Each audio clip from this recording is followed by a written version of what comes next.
I fully believe that the day I walked onto Eagle Rock, I found my destiny.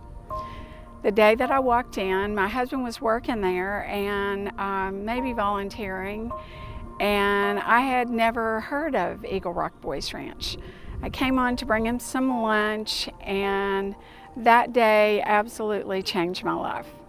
I first met a little boy named Snacky who ran out in front of my car and wanted to see what I had to eat.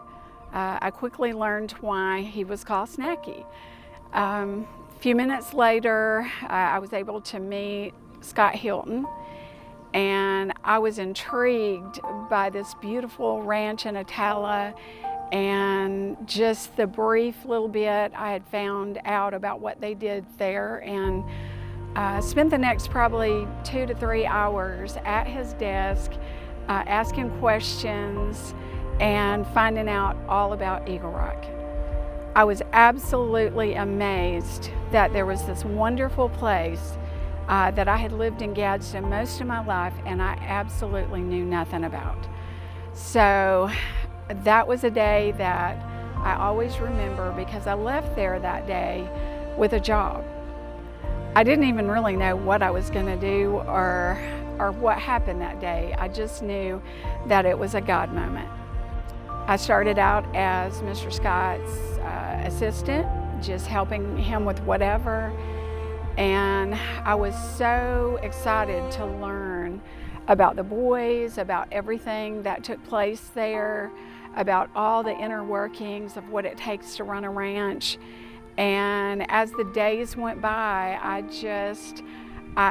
love to help.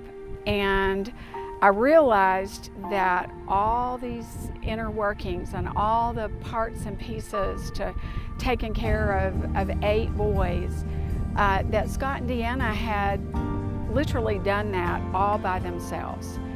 And I was very excited to come alongside and do what I could do to take some of the load and to learn these boys and make a difference in their life. As I began to learn all the things that it took to run a boys ranch, little by little, I think that Mr. Scott learned that maybe I was going to be there for a while, and that I may not have had the knowledge, but I definitely had the heart. And my biggest joy, I remember there was a time that we just wanted to make the home more like a home.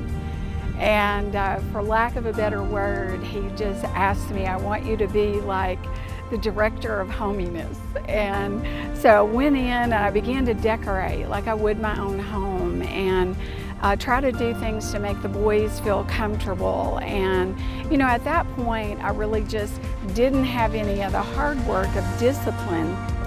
I just got to be their friend and love on them and do things for them. And I realized that small gestures, like when they were really busy with work and school and those kind of things, that just to fold their laundry and leave a little note on their bed and those kind of things, it really did make all the difference in the world. And I really began to have a mother's heart for these boys.